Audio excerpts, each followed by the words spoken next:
Welcome back to ReikiCafe Radio. I am your host, Christine Renee, and I'm super excited to be joined with Carolina. She is awesome. We had a little chat yesterday, and I'm super excited to have her on the show because she helps women conceive their babies with Reiki. She is a Reiki womb healer and is the host of Make a Baby podcast and the founder of Make a Baby membership, the next level fertility coaching. Super excited to have her on because she personally has struggled with infertility and received advice from doctors to just relax despite everything appearing fine.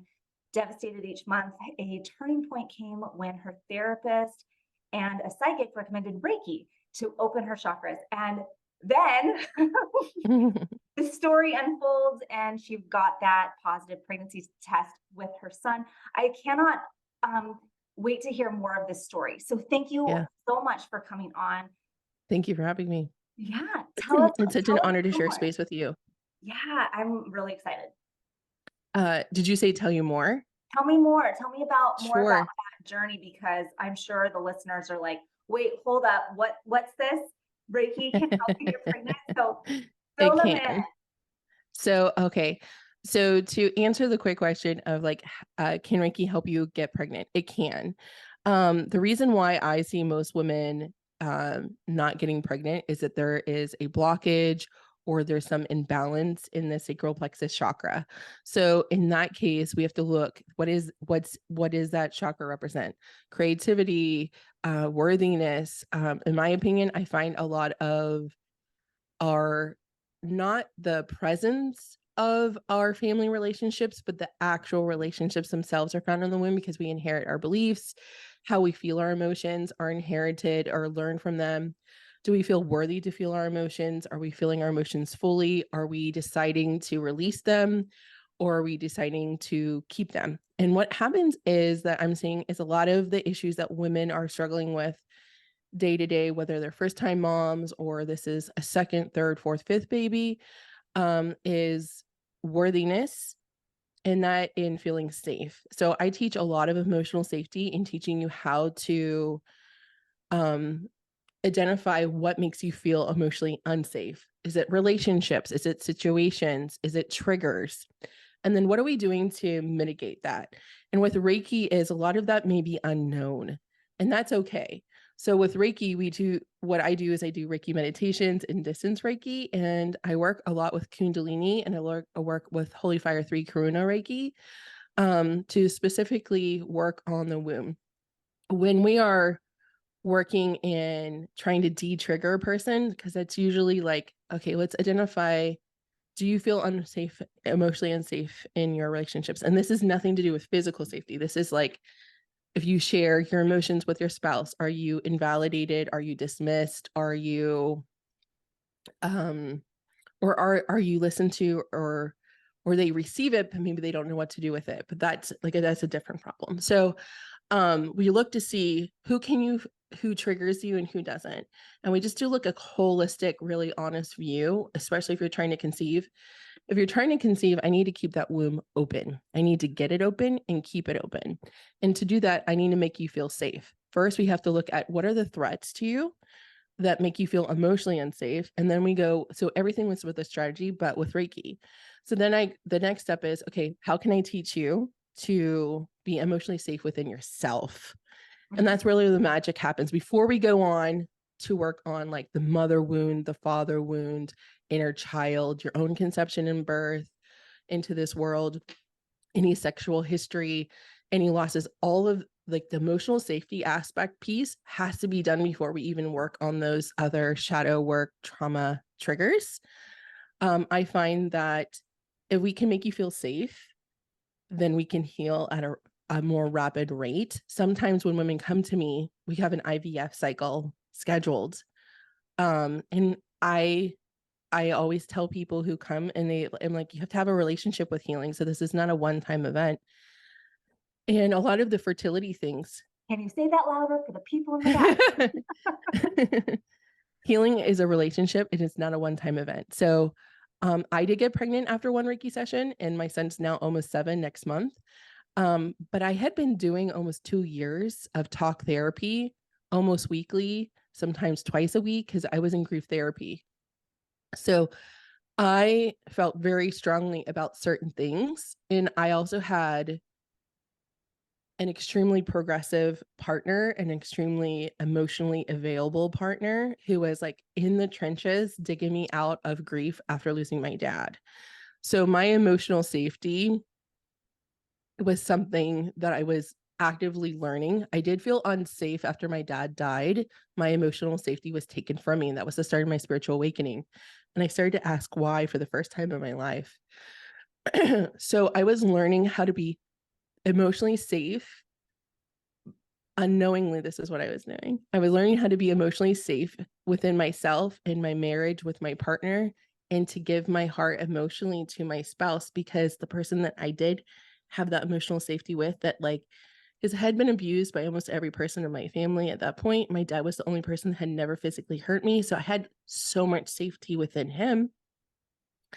So if you can have emotional safety, we can get to the root causes of what all the things that I have found are in the womb. Do you feel seen? Do you feel heard? Do you feel known?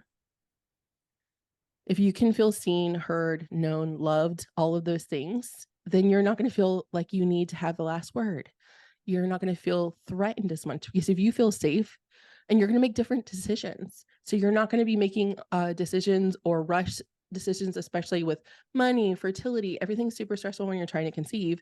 You're not going to be making the same type of decisions because you have a different perspective. You're going to be grounded versus in survival mode, which is fight or flight. So the difference, that's why emotional safety and addressing that first can really shift and can really make all the difference. When we start this process, do we want to like address all the things? I believe that if we can address all of the triggers up front as much as possible, the easier your fertility will be, your pregnancy will be, your birth and your postpartum. All of those phases stay with you as a mother, as a woman. My birth from 7 years ago has deeply impacted how I receive medical care, what doctors I choose, how and who like I let near me in the medical space. So it doesn't go away. So if you do, and there is something that nobody else talks about is like, as you're trying to conceive, and if you're not conceiving easily, there is trauma that happens that I have coined fertility trauma. And I think some other people use that term too, but it's not widely talked about.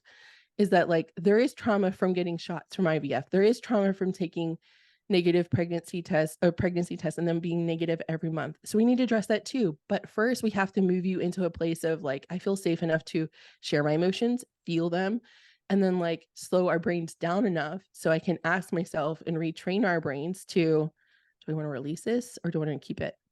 And sometimes we're not ready to like release everything right away. Right. Maybe you're still angry. Maybe it's going to be on Tuesday instead of the week before. I mean, sometimes when I'm a Taurus, so sometimes it takes me a week to get over shit.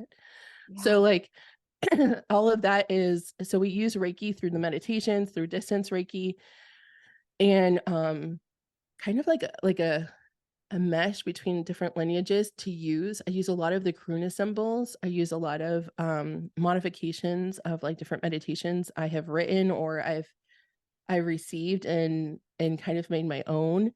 And we do variations of that to make sure that we are moving through each of those issues strategically and holistically. So we're returning the sovereignty and the empowerment and the ownership back to the woman so she can, or person that is making the decisions to get pregnant. And so she can move forward the way that she wants to.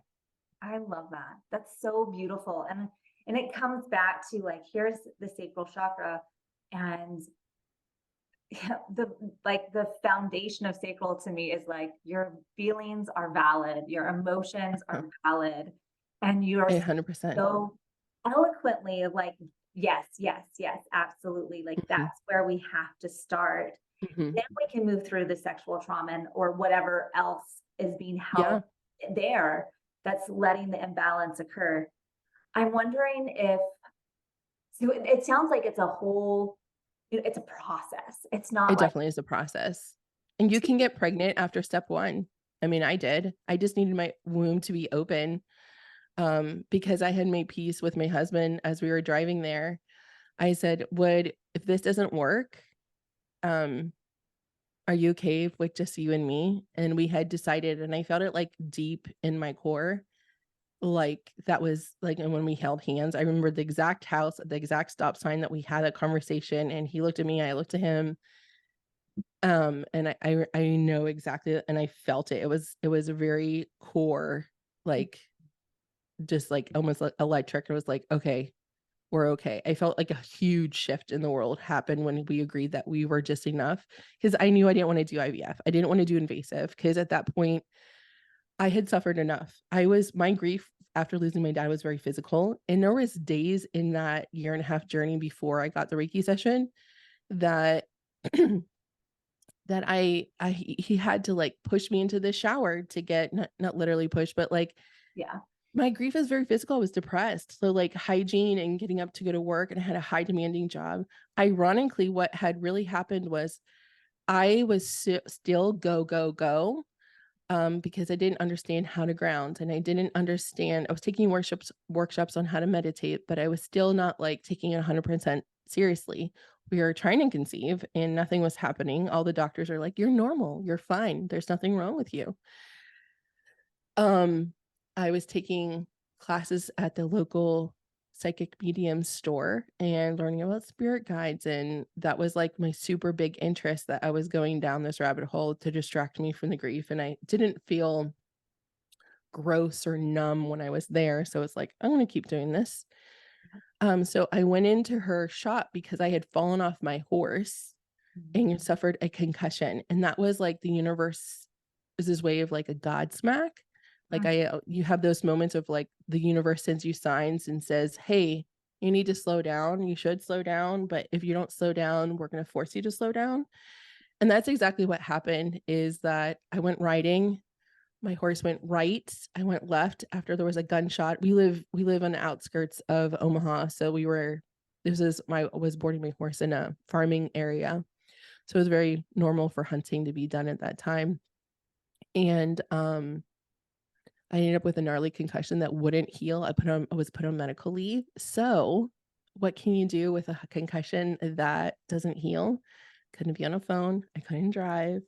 I couldn't be on an iPad. I couldn't watch TV. I couldn't even focus well enough to read a book.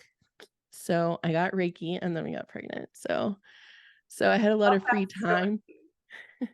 So sometimes everything works out. Like I was praying every day and saying, God, universe, I don't know what to do. I don't know what to do. And I was like, life feels so crazy. I didn't know how to say no at the time.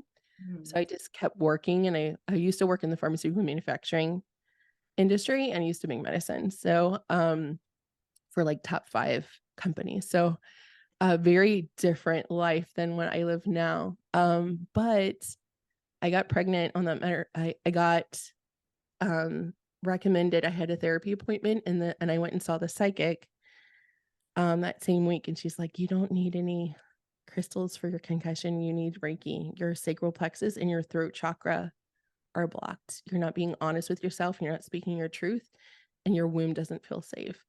That same week, the therapist told me, she goes, you either need to get on antidepressants or get Reiki, because you need to be further along at this point, because we've been doing the work. Yeah. So I went and got Reiki. And the very next week, and then the next month was actually, I was testing positive. And it was the 2-year anniversary of my dad's passing when we found out. Actually, it was all like super synchronistic. It was wild. Yeah. And now he's 7. So, oh my gosh, that's so Reiki baby. He is the Reiki baby. I love I love how you mentioned like the sacral chakra and the throat chakra were both out of balance. They were both. Oh yeah. It's really common for that to be connected. Exactly. Like it's like almost, if a woman doesn't feel safe, how would she ever voice what she needs or what she wants or expect that it would be received?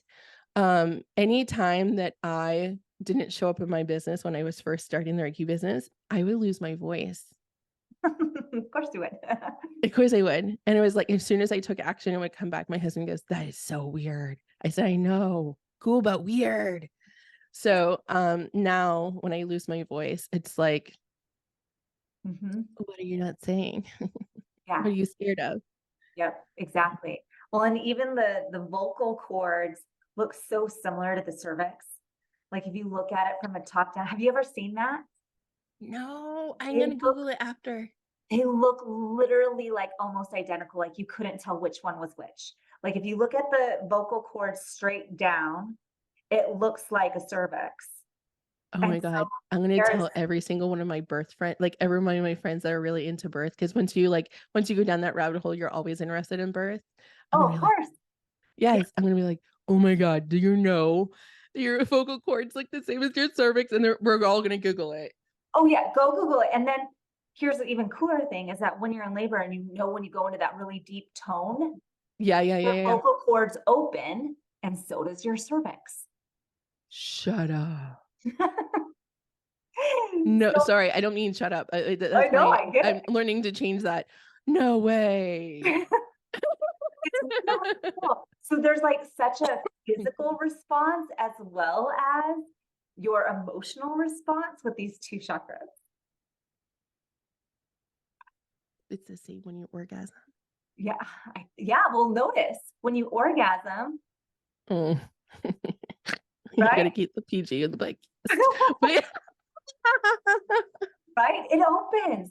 And so it that makes might be a me boundary. curious, like with conception, if you're holding back your throat, if you're holding back making noise, This is so huge. This needs to be a clip.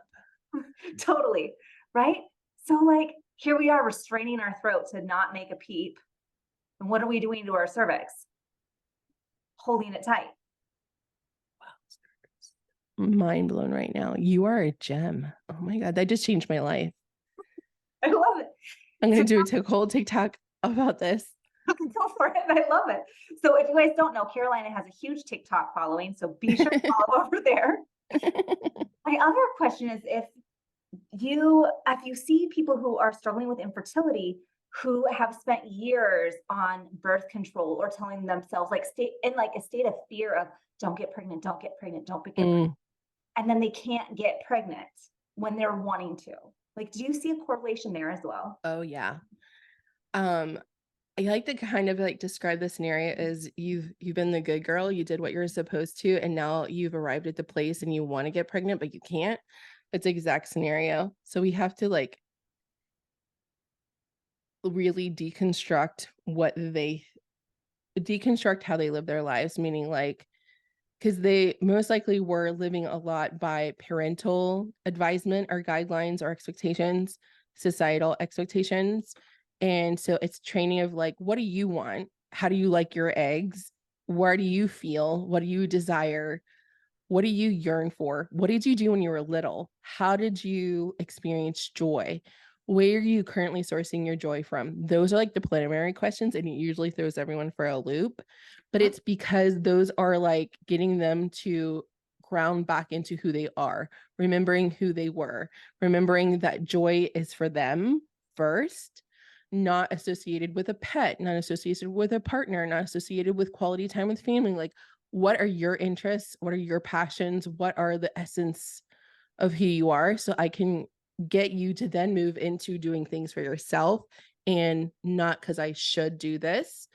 That's the first step. 2 is understanding when do they want to conceive. That happens a lot, especially with like career women or high achieving women who may like everyone's story is a little bit different. They may have gotten married early and then accomplished everything while they were married and they both waited to have children but what needs to happen is looking also at like the diagnosis. The diagnosis is actually really important. And some people will argue with me with that, but the diagnosis actually allows us to move much easier through healing. If it's like PCOS or something like that, if they've been trying to conceive for a while and they haven't, okay, what are you diagnosed with? If they haven't been diagnosed with anything, but they've been trying for 2 years and they've never been to a doctor, the first thing I'm going to like, go to your doctor. You need to have your hormones checked because as much as emotional work I can do with you, we also have a physical, you're a whole person. You need to know what your physicality is. And if it's PCOS or endometriosis, the first thing we looked at is abandonment with dad, in the absence of dad, in when we were younger, usually 0 to 7, up to 10. And then we can, because everything is rooted in either mother or father. But if we're doing with women, father, it doesn't matter if your relationship, I piss people off all the time. I'm very polarizing. It's like, I don't care what your relationship with your dad is right now. I don't care. I do want to know if he's alive or not, but usually I can tell because I am a medium. They'll usually show up. So I'm like, so just confirming your dad's here. So does that mean he's not with you? Does that mean he has passed? When did he pass? If I can't, like, if he doesn't give me an age or something, and they usually confirm. So if the dad was around, meaning like provider and was in the house, but maybe wasn't emotionally available, not physically affectionate, there still is typically there's an abandonment wound that needs to be addressed, which means emotional safety. If a dad was physically around and emotionally available, then typically we need to look at the mom who maybe was overly critical, who was not very nurturing, who wasn't very kind with words. So then typically what we're looking at then is self-loathing. We're looking at self-sabotage because of that more feminine trait versus like it's worth when it comes to dad, and abandonment issues, shame, blame, guilt can exist with both wounds. But that's like, if I can, the first wound I typically look at, if you're trying to conceive, look at your relationship with your dad. What is triggering about them? What is unhealed? Like, kind of do an audit, do an inventory list. And a lot of people don't think about it that way, but why not? Like, why not? Like, let's look. He pissed me off when I was 2. Like there was a core memory. For one girl, she couldn't get pregnant because she was in a military family. And at age 8, they didn't ask her if she wanted to move. And she remembers standing on the stoop of their house, and she had loved her school, loved her teacher. And she goes, I just remember like that I learned that my voice wasn't important. And that's when, like, through adulthood, through college, and even as like a 30-something-year-old, she had a hard time being seen, making herself visible even in her business. So she goes, I don't want to make a fuss. I don't want to be a conflict, because she had a belief that if she shared her opinion or shared her voice or shared what she felt, it would cause conflict. It was better because of that one event. She felt safer if she didn't. So it could be something mild. And a lot of people think, oh, I wasn't abused. I wasn't hurt. I wasn't, it doesn't have to be that thing. Most of the time it's not. For me, like, I remember when I was young, old enough that I got a Christmas card from my dad and didn't get any presents. So I wasn't worthwhile. I learned that I wasn't worthy of, like, I took that as like, oh, he doesn't think, his opinion of me is that I'm not worth the trouble of getting a gift or even sending money. So for me, I was like, oh, so I'm not worth anything. And I carried that into adulthood. Absolutely. And that goes back to your womb. And that was because my father was absent until I was much later in life, until I was like almost 20. I was a very late teen when I went to live with him. So like, but the damage had already been done. The cementing of those worth issues and not choosing myself and not being a confident person had already been ingrained. Yeah. I think that's why it's so important to analyze and look at, just even bring the awareness forward of our childhood wounds. And I say that all the time. It doesn't matter if it was like a big traumatic event. Sometimes it's just the art teacher said you were a horrible artist at age 6. It's just those imprints that we have on our subconscious that show I'm not lovable, I'm not worthy, I have to do better, or I don't want to outshine my siblings. Like, whatever those wounds are, we carry them with us into our adulthood, because there isn't really a conscious filter when we're young to go, is this true or not? I'm training my son that, and he goes, and it's literally, I use that language. It was like, I want to train you to think about when you receive information. I want you to decide for yourself if that's true or not. Like teaching, and I'm not sure cognitively if that's appropriate for his age or not, but it's necessary. I mean, he has an after school program and he comes home and says, so and so said this about hell and God. And it was like, or Trump or Biden. And I'm like, ho, ho, ho. Well, let's slow our roll. let's talk about these things. And that's the difference. I think if you're looking, I see a lot of fear of like women who want to get pregnant and haven't been parents yet, and they're going to be first time parents, is also a worry about like, will I be a good enough parent? And I think that's a very valid fear, of course, because if maybe you didn't have the parent that you deserved or wanted. There's a couple of pieces of advice I always like to share on this. If there is a desire to do better, that will carry you further than knowing all of the facts. 2 is pay attention. Your attention is the most valuable thing in your life, more than time. Pay attention to your child, be an expert in your child, and you will be the best parent that they need. And there's no book that's going to tell you that. So if you pay attention to your baby's cues, you'll learn. It's instinctual. Like that cue, spend enough time with them. You know that cue or that ah or that scream means something. It's code. All you have to do is decode them. Spend enough time with them. I promise you, if they were made from you, they're going to come out of you. Then like you'll figure it out. Like nature is fucking fantastic. The other thing is that you're already doing better than anyone that came before you, because you have capacity to heal. Like if you're in my space or if you're listening to podcasts, kudos, you've already done it. You've already arrived, because that means you're curious.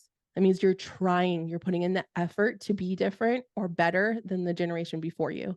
In my opinion, a lot of things are handed down to us. A lot is influenced when your grandma was pregnant with your mom, where you were a tiny cell inside, the fetus that was your mom. A lot of those experiences that your grandma went through then influenced how the DNA was coded when your grandma wasn't pregnant with your mom. But the thing is that generations before us, especially as women, it's so different. I mean, we have the right to vote. We have the right to love whomever we want. I mean, you have more rights than you've ever had before. A lot of women before us did not have capacity or the luxury to heal. They were just surviving. Absolutely. So I think that's really important to know, is this like, you are already different.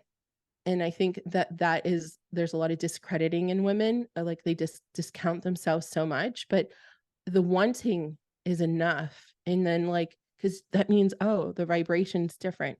My mom, I love her so much, but my mom and I have discussed, and like the downloads I've got is my mom's life purpose was to survive and endure.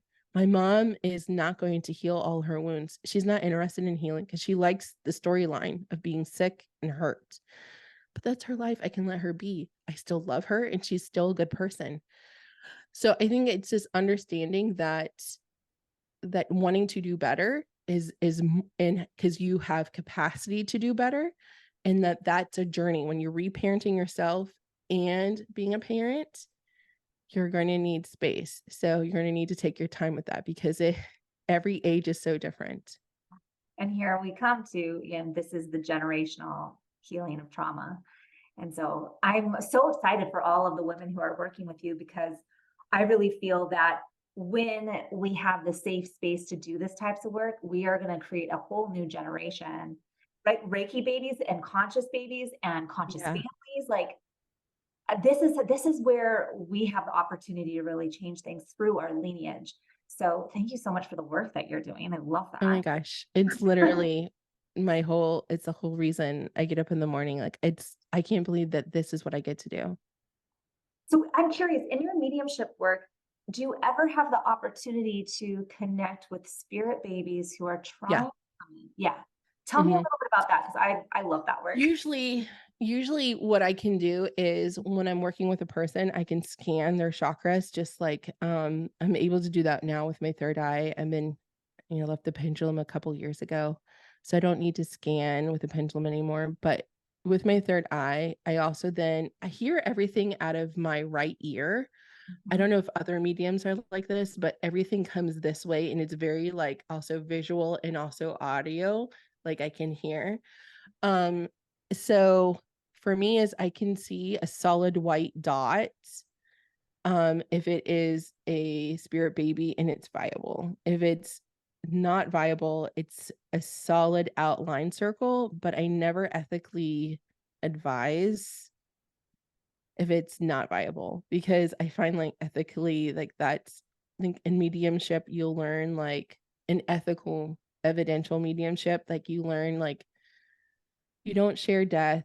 If you that's shown to you, you don't like, so that's like cardinal rule number one. It's also really important to ask permission. So sometimes I get bombarded with messages and I'm like, okay, is this something she really needs to know? And they say yes or no. Also, I use oracle cards to help me like kind of organize information. Like if there's specific things that they're wanting to know, I tend to get more answers if we're usually 9 out of 10, the women have losses along with the spirit baby. So if I bring in the angel babies with the spirit babies, they tend to, I usually get to get a whole picture, like what's going on with uterus. Is there anything in the womb residually that I need to look at? Is there any lifestyle changes we need to look at? Like what are any mindset or emotional changes we need to embrace? When do you want to come? So my gift is I get gender wrong all the time. Like, and I explain gender's fluid, like I feel boy energy, but I'm just letting you know, I'm notoriously wrong with gender. But the timing, I'm not. If they give a date, it's usually a bracket, like a range, and that's almost never wrong. And because then what they're showing me is like, they literally show me a calendar and then they show me like dates. And then I like to write in pencil. So I have like Post-its on my desk, and I don't know, that's just my style. And I'm like, and then I type everything up when I'm done. But they'll give me like, they're like, she's not going to be done healing, because at that point we've already done assessment, chakras, what are the key issues. And then they're like, she's going to have a hard time letting number 2 go. I'm going to be ready to come end of March, or they'll show me March 18th through the 30th, or May 6th through the 10th, or like, it could be anything. So sometimes like when I'm on a TikTok live and I'm channeling, sometimes it's not till next year. And women are like thrown off by that. I'm like, there's things that need to be fallen into place to make you feel. And I'm like, what are those things? And there might be a move or a job change. And like, you're going to switch jobs. And usually this is because I'm channeling not from me. I'm getting it from divinity. I'm getting it from baby. Dad's going to get a new job and mom needs to switch to a different department, same company, different role, and that's going to be a better fit for her. And I just share what I get.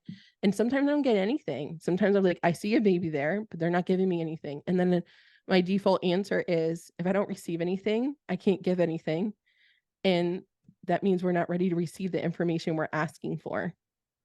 I said, you'll always get answers when you're ready for. And if they're not happy with that, I always talk to them as like, you should Google Cthulhu. And they're like, what? As a Google Cthulhu. It's an Indian god that is about all the answers are within you. All the answers you're asking for to all the questions you're asking are within you. I said, that's the only, and they may not like that, but the truth is, if you're looking for validation elsewhere and you already have the answer within you, and I'm not getting the answer and you already have a nudge, trust yourself. Yeah. You're much more powerful than me with your uterus. You're much more powerful than I am. So, and sometimes, it depends. It's also on a TikTok live, so I can't talk to anybody. It's all through like all these comments. So I don't know how people usually like that or not, but usually in a session, if it's a one-on-one session or in a group call, I usually get more clear answers because I can spend more time with them than on a TikTok live or an IG live. Absolutely. Yeah, I totally resonate with that. Like when you're video to video, face to face, right? It's so easier to make that connection and like feel into their energy than just you're getting the messages. Yeah, I love that. I would love to know how you, like, obviously you love to connect with the TikTok and you're doing sessions and you're doing group work. What kind of containers are you offering? Like, are you offering Mm. sessions? Are you offering, I know that you have a membership. Tell us a little bit about how you're connecting with all these lovely women who are here for your support. Okay, so I'll answer TikTok first. I had tried for years to be super successful at Instagram and I just wasn't. I am not great at writing copy and I don't care if we have Chat GPT. Like my growth on Instagram has always been super slow. But this might sound conceited, but I felt like I was really good at video and I felt I was really photogenic. So I started playing with TikTok and I was really resistant at first, but then I was like, wait a minute. And then I got 2,000 followers. And then it happened overnight. I was trying to climb to 1K because you can go live at 1K. But then I went from 1K to 5K in a weekend. And then the climb from 5 to 10 took a few months, took like 3 or 4 months. And then when I hit 10K, everything got easy. And then I was like, oh, maybe I'm actually good at this. And then the conversations I was having with people, and I was reaching people at a global level. I live in Omaha, Nebraska, and there's a big spiritual community here, but it's also like, who do you know? And like it people who, but so they were peers and colleagues, but it's not necessarily my audience. And Right. it was like, so I was looking for customers. I was looking for people who wanted me. So like I wanted to market globally. So that's why I went with TikTok. And then I learned I was good with video. And also through that time, I was like, I'm done touching people. I'm done. I don't want to do in person anymore. So I went fully online. I also believe in like, I'm very deep into my anti-racism journey. And I had found a lot of the healing spaces that I was in was very homogeneous. Like it was just all white women. I'm Hispanic. I'm half white, half Hispanic. So, but I identify more with my Hispanic side. And I was like, I want to serve women who may not be able to afford IVF or IUI. I want to serve women who have to buy sperm, or maybe non-binary people. Or so having a membership that's low cost was really important to me. And also self-led. Like we do have an office call where you can come and ask questions. So like there is a verbal aspect. It's a group setting, nothing's one-on-one. And then there's a group healing call. And every healing call, it is meant to serve you from fertility to postpartum. So once you're in the membership, you can stay all the way through your pregnancy, your conception, pregnancy, birth, and postpartum. There is a segment in recorded meditations and video recordings for each of those. And sometimes we do live series. I just finished a live series in the membership called the Spiritual Pregnancy Reset. So basically what I was seeing was a pattern that women who struggled to get pregnant then had a hard time attaching to their pregnancies or accepting the reality that they are now pregnant. So the issue was, okay, how do we move through this? Because then I had this huge influx of women. I had like 12 women who got pregnant in a short amount of time.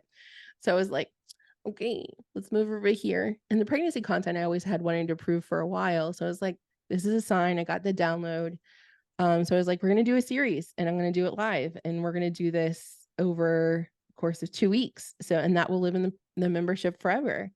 But it's like a step-by-step, like how to detach from the story of your infertility, how to accept that you're a parent now, how to connect with your baby, and hand positions to do, how to have a pregnancy and birth without fear. And I brought in 2 guest speakers.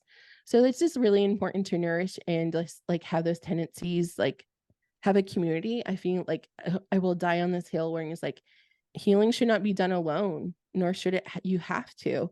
And that's why we have a community aspect of the membership. Is like you can ask questions to other women. You can ask women who are pregnant questions. And that community, I feel like, is so fire. It's so lit because women from all over the world are in the membership. And that is really just culturally also really beautiful. So for women who can't conceive or afford IVF at 20, 30,000, and you don't get, and that's a misconception. Just because you do IVF doesn't mean you get a baby. And like, I think that's a big thing, especially for women who are like in their, if they are struggling with infertility and now they're approaching the idea of IVF, you can spend tens of thousands of dollars and still have a loss or not get pregnant at all, or a nut stick. And I think that like, let's heal the emotional wounds before you do IVF, because that's going to optimize. Yeah. Right. That's huge. Like right there. Like I even have, when I work with pregnant women in pregnancy and they haven't dealt with their emotional wounds, so they didn't have infertility issues, they're going to struggle with 3-day labor because it has to be processed. It's stuck in 100% postpartum too.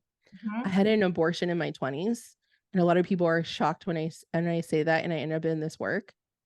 I have other things that contributed to me doing womb work. Nobody does birth work or womb work or any type of healing work without have had a triggering life experience or many life experience that leaves you altered, where you're like, well, what do I do with this? I need a better purpose. This is my purpose. So now I need to help and service the world. During my postpartum. So when I got home after being in NICU with my son, who was 9 pounds, 3 ounces, still ended up in NICU, had an emergency C-section, my abortion came up and I felt super unworthy. I had this beautiful chunk, this little cherub, and I finally got breastfeeding to work after a tongue tie. And I'm like, I'm so unworthy to have this child. I feel so guilty. I had done a lot of work around my abortion in my 20s, but I had not done, like, it was just layered. And when you are postpartum, and people don't understand that, because why would you be super aware, super knowledgeable about seasons of life that you have yet lived or need to have lived yet?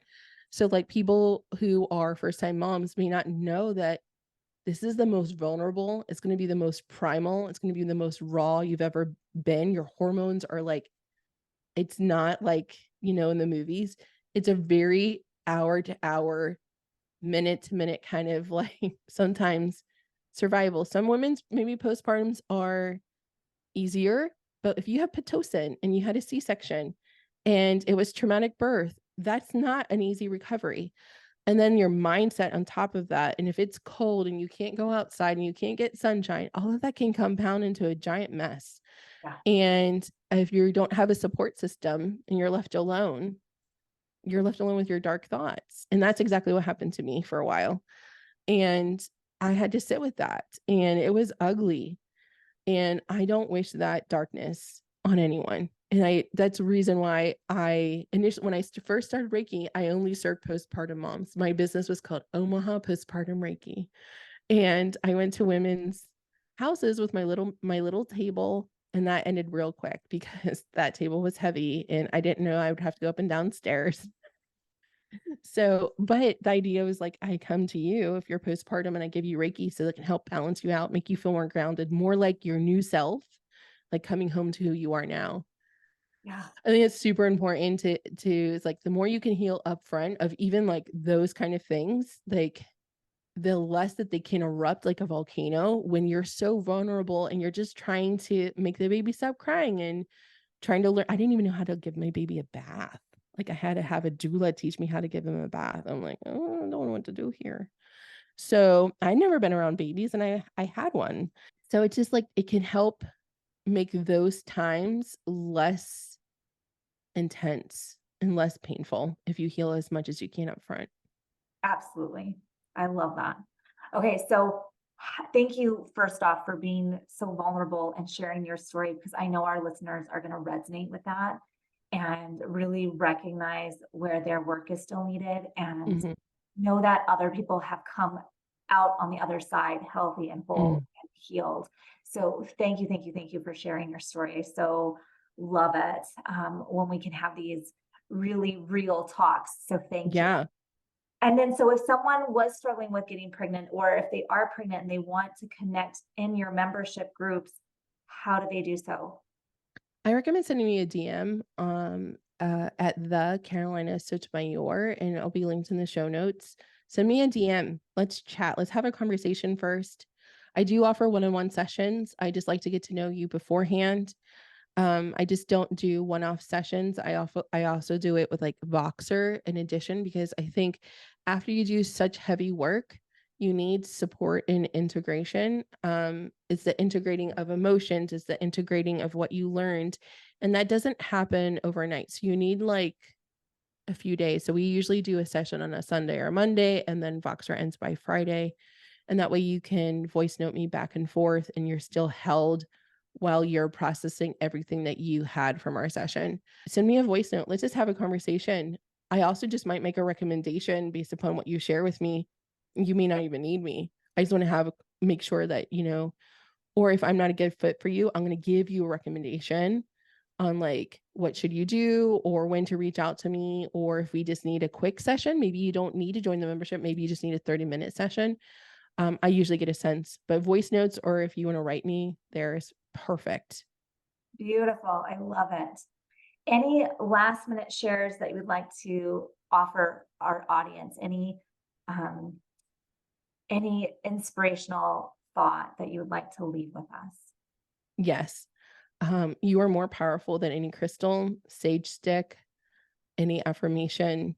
You are more powerful than any entity, any scary entity or person that hates you or may be threatening you. You are the most powerful thing in your life. Make sure you are recognizing that, honoring that, and harnessing it. You are capable of everything that you're wanting, but you have to understand that you are the power. I love that. What a beautiful note to leave off on. Thank you, Carolina, so much for coming on. This has been fantastic, and I can't wait to hear feedback from all of our listeners. We're also going to add Carolina's freebie, which is a sleep meditation for connecting with your spirit baby. It's going to be in the show notes, so definitely check that out as well. And very much looking forward to seeing where this new generation of Reiki babies are going to come into the world. So thank you so much for being here. Thank you for having me.